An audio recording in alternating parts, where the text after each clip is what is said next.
सोचिए, एक छोटे से रूम से शुरू हुआ एक बिजनेस जो आपको पैसों के साथ साथ एक नई पहचान भी दे सकता है। एक ऐसा बिजनेस जिसमें ना ज्यादा इन्वेस्टमेंट चाहिए और ना ही बहुत ज्यादा स्पेस, सिर्फ आपकी मेहनत चाहिए। तो अगर आप अपना लेडीज ब्यूटी पार्लर शुरू करना चाहते हैं तो ये वीडियो आपके लिए है। तो इसके नए एपिसोड जहाँ मैं आपको डिटेल में समझाऊंगी कि कैसे आप अपना ब्यूटी पार्लर बिजनेस शुरू कर सकते हैं। लेडीज ब्यूटी पार्लर एक ऐसा बिजनेस है जो किसी भी महिला के लिए परफेक्ट, चाहे आप घर से शुरू करो या फिर किसी मार्केट में एक छोटी सी दुकान रेंट पर ले लो।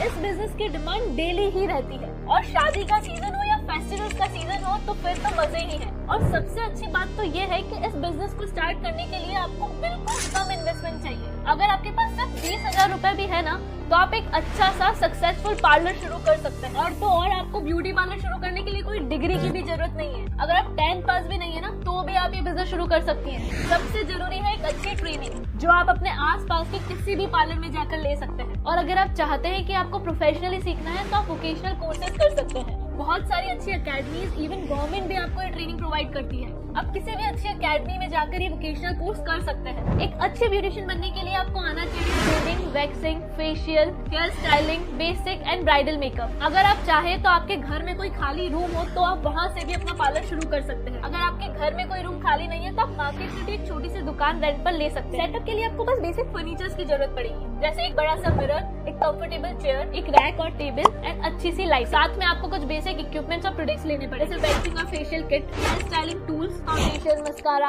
आई शेडो, बेसिक ब्यूटी प्रोडक्ट। अगर आप घर से शुरू करेंगे तो कॉस्ट काफी कम आएगी। और अगर आप रेंट पे भी कोई रूम लेते हैं या फिर रेंट पर कोई शॉप भी लेते हैं, जो ब्यूटी पार्लर होते हैं ना उनमें लोकेशन का सिलेक्शन बहुत इंपॉर्टेंट। आपको देखना पड़ेगा कि आप जहाँ पर ब्यूटी पार्लर सेटअप कर रहे हैं उसके आसपास की लोकेशंस कैसी है। अगर वहाँ पे 18 से 30 साल तक के एज ग्रुप वाले लोग रहते हैं तो आपका पार्लर ज्यादा अच्छा चलेगा, क्योंकि इस एज ग्रुप के लोग ब्यूटी सर्विसेज ज्यादा यूज करते हैं। वहाँ पर लोगों की इनकम लो है या फिर ज्यादा है, उस अकॉर्डिंग आपको अपने सर्विसेज की प्राइसेस डिसाइड करनी होगी। अगर लो इनकम वाले लोग हैं तो आपको आपकी सर्विसेज की प्राइसेस कम रखनी पड़ेगी। वहीं अगर हाई इनकम वाले लोग हैं तो आप अपनी सर्विसेज को प्रीमियम चार्ज कर सकते हैं। और एक और बात का ध्यान रखिए कि आप जहाँ पर भी अपना ब्यूटी पार्लर सेटअप करने वाले हैं वहाँ पे आसपास और कितने कॉम्पिटिटर्स हैं। अगर वहाँ पर ऑलरेडी 3-4 पार्लर है तो ऐसी जगहों पर अवॉइड कीजिए। ऐसी जगह पर अपना पार्लर खोलिए जहाँ पर डिमांड बहुत ज्यादा हो लेकिन सप्लाई कम हो। अब बात आती है कि अपने पार्लर की मार्केटिंग कैसे करेंगे। तो सबसे पहले तो अपने पार्लर का एक अच्छा सा नाम डिसाइड कर लीजिए। फिर उसके बाद इंस्टाग्राम और फेसबुक पर अपने पार्लर के पेजेस बना लीजिए और वहाँ पर अपने पार्लर की वीडियोस, कस्टमर्स की वीडियोस, कस्टमर्स फीडबैक अपलोड करना शुरू कर दीजिए। आप व्हाट्सएप ग्रुप्स का यूज कर सकते हैं, न्यूज़पेपर में एडवर्टाइजमेंट दे सकते हैं, फ्लायर्स प्रिंट करवाकर उनके थ्रू मार्केटिंग कर सकते हैं। और आप चाहे तो रेफरल डिस्काउंट्स भी ऑफर कर सकते हैं। जैसे एक कस्टमर ने अगर किसी और को रेफर किया तो उसको भी डिस्काउंट मिलेगा और जो आ रहा है उसको भी डिस्काउंट मिलेगा। इन तरीकों से आप अपने पार्लर की मार्केटिंग करके अपने बिजनेस को और बढ़ा सकते हैं। शुरुआत